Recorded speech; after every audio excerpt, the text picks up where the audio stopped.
Hi guys, welcome! The Eclage major episode update is finally dropping tomorrow in Ragnarok M Classic, and with it comes a new batch of cards, some from new monsters, some are star upgrades, and some are rare drops from clearing Komodo Legend difficulty dungeons. And in this video, we'll go over all the new cards per equipment slot, look at their effects, and evaluate how useful they are in the current meta. Alright, without further ado, let's begin. First up, let's look at the new weapon cards.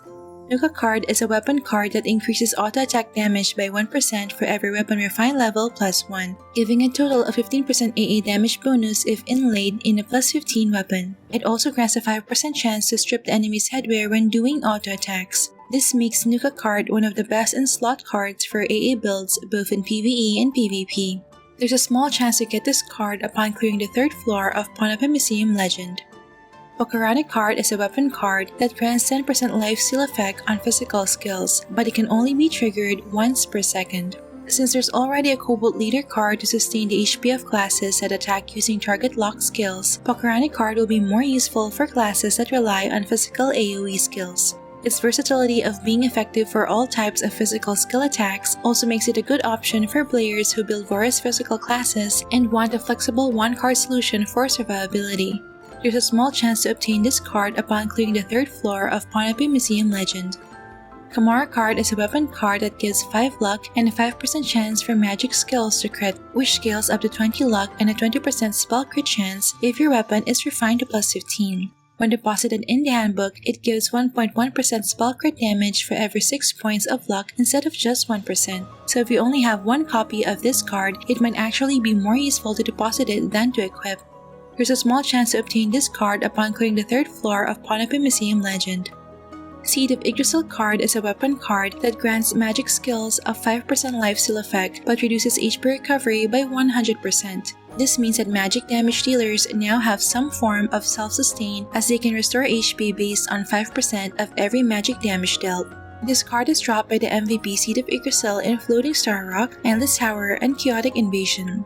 On the CN server, the Seed of Yggdrasil card was featured as a raid-up card in MVP card crafting before being added to King Porin's Combined Fate pool. Luminous card is a weapon card that boosts damage to Holy Element enemies by 20%, similar to Orc Skeleton card but with an additional effect of increasing Dark Element damage by 10%. That makes it ideal for classes using a Dark Fire Sword or Phantom Arrows. It's also strong against the GVG's Imperium, TTL's Valkyrie Raph Greasy, Ponipus Bokarani, and the new MVP Seed of Yggdrasil. This card is dropped by the mini-boss Luminous in Time Garden, Endless Tower, and Chaotic Invasion. It can also be obtained from King Porin's Combined Fate. Griffon Star card is a weapon card that grants plus 10 flee and plus 5 crit. When equipped by a swordsman class, there's a 3% chance that auto attacks will automatically cast level 5 Bowling Bash. It also gives 50 points of physical attack for 10 seconds when attacking, which can stack up to 10 times for a total of 500 raw physical attack at full stacks. This will be huge if you have a high physical attack percent stat to multiply that raw physical attack. You can synthesize this card using 3 regular Griffon cards, 1000 gram dust, and 2 million zenny via the Angeling NPC in Frontera. Bugcatcher Violet card is a weapon card that simply boosts your damage to insect race monsters by 20%. It has limited use since there are few insect type monsters and most are low level. Still, you can use it when facing Undead Maya or Undead Mistress in Constellation Tower. There's a chance to obtain this card from farming Bugcatcher Violet in Time Garden or from opening the Mysterious Card Album 9. Tendrillion card is a weapon card that boosts physical attack by 30 and crit by 15 when your weapon reaches plus 15 refinement. This card is not that useful since there are better cards for improving crit rate. There's a chance to obtain this card from farming Tendrillion and Floating Star Rock or from opening the Mysterious Card Album 9. Up next, let's move on to the new offhand cards. Late King's Chess Knights card is an offhand card that increases physical attack by 100 and damage to large size monsters by 20%. That's a huge boost for physical DPS in PvE since most MVPs are classified as large size. It's also useful for activating the inside effect of Minora's card in the handbook. There's a small chance to obtain this card upon clearing the 2nd floor of Museum Legend. Wicked Sunflower Star card is an offhand card that grants plus 5 int and increases AoE skill magic damage by 1% for every offhand refine level plus 1. At plus 15, that's a solid 15% increase to all AoE magic skills, such as Warlock's Meteor Storm and Fire Pillar, Sorcerer's Variture Spear and Diamond Dust, and Archbishop's Magnus Exorcismus. This makes Wicked Sunflower Star card a must-have for magic DPS. You can synthesize this card using 15 Geographer cards, 2000 Gem Dust, and 2 million Zenny via the Angeling NPC in Frontera. Wood Goblin Star card is an offhand card that increases your max SP by 20% and SP regen by 100%. When your SP drops below 30%, taking a hit will instantly restore 10% SP, which procs once every 2 seconds. This makes it essential for Asura build Shuras and any class that struggles with mana sustain. You can synthesize this card using 3 regular Wood Goblin cards, 1000 Gem Dust, and 2 million Zenny via the Angeling NPC in Frontera. Parasite card is an offhand card that reduces neutral damage taken by 15% while increasing your damage to neutral element targets by 5%. It's a pretty useful defensive option in PvE since MVP's normal attacks are of neutral element. There's a chance to obtain this card from farming Parasite in Floating Star Rock or from opening the Mysterious Card Album 9. Up next we have the new armor cards. Molten Colossus card is an armor card that improves your damage to MVP and Mini by 5% with an extra 1% for every armor refine level plus 1. So at plus 15, that's 20% total.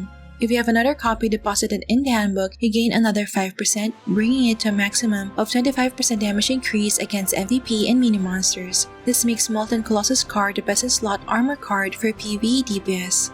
There's a small chance to obtain this card upon clearing the first floor of Lost Isle Legend.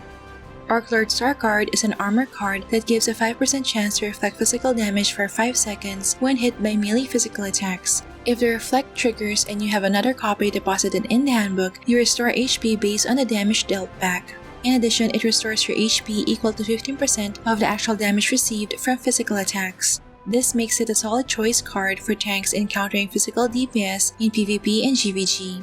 You can synthesize this card using 1 regular Orclord card, 2000 Gem Dust, and 2 million Zenny via the Angeling NPC in Frontera.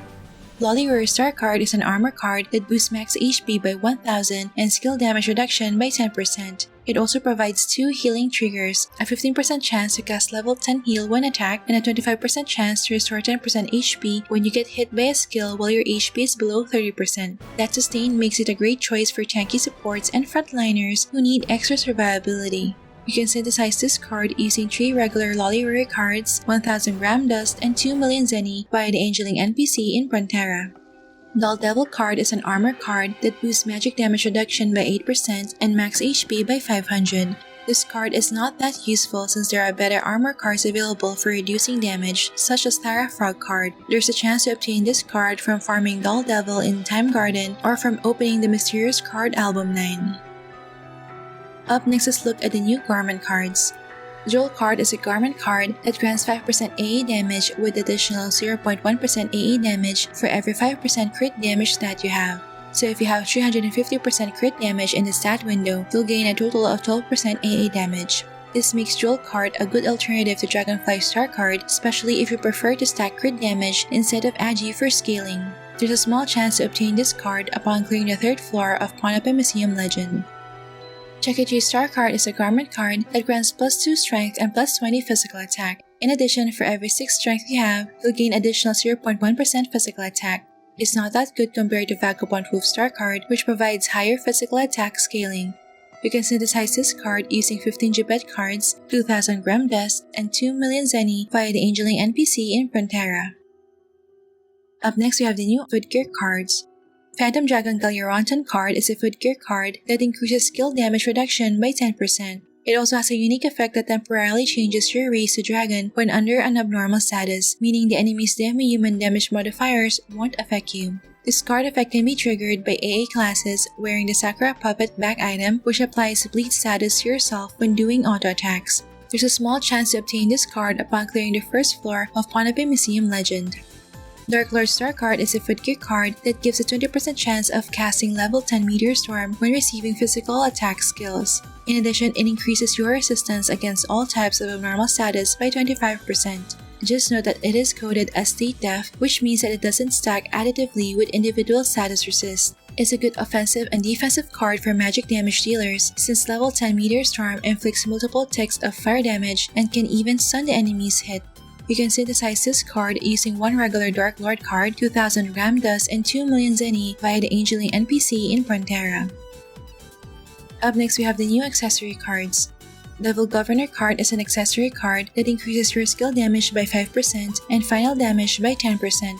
However, if you do not have another copy deposited in the handbook, the final damage will be split to all targets hit, reducing its effectiveness when there are multiple mobs. In addition, it boosts the damage of HP lost type skills that are affected by final damage bonus such as Vanelmir's Bio-Explosion by an extra 15%. There's a small chance to obtain this card upon clearing the 3rd floor of Lost Isle Legend.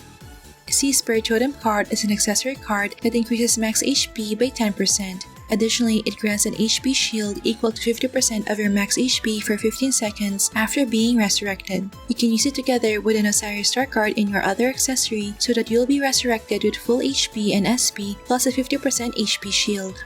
There's a small chance to obtain this card upon clearing the 2nd floor of Lost Isle Legend. Moonlight Tendrillion card is an accessory card that boosts all attributes by 2 and skill damage by 2%. This card is going to be in high demand since there are still few sources of skill damage bonus, which is crucial for enhancing DPS in Legend dungeons. There's a small chance to obtain this card from farming Moonlight Tendrillion in Time Garden or from opening the Mysterious Card Album 9. And finally, let's take a look at the new Headwear Cards. Soul Player card is a Headwear card that boosts Int by 5 and Ghost damage by 15%. This card is essential for Ghost Warlocks as it significantly improves the damage of Spiritual Combo. This card is dropped by the MVP boss Soul Player in Time Garden, Endless Tower, and Chaotic Invasion. It can also be obtained from King Poring's Combined Fate. Dark Illusion Star card is a Headwear card that reduces fixed cast time by 0.5 seconds. It's a must-have for classes that rely on skills that have long fixed cast time, such as Sorcerer's Warm Breeze and Magic Rod, Warlock Storm Gust, and Lord of Vermilion, and Archbishop's Magnus Exorcismus. You can synthesize this card using 3 regular Dark Illusion cards, 1000 Gram Dust, and 2 million Zenny via the Angeling NPC in Frontera.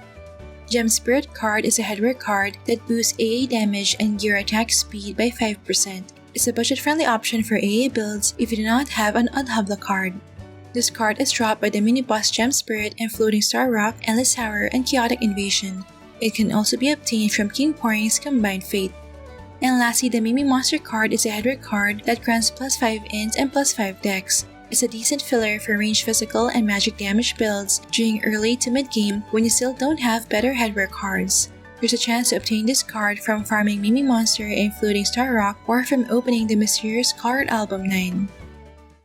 And there you have it, those are all the new cards that will be introduced in the Eclage update. Which cards are you planning to get first? Share it in the comment section. Alright, that's it for this video guys. Don't forget to like if you enjoyed watching this guide. If you're new here, I would love you to consider subscribing by hitting the subscribe button down below. I would love to have you back. Thank you for watching and see you in our next episode.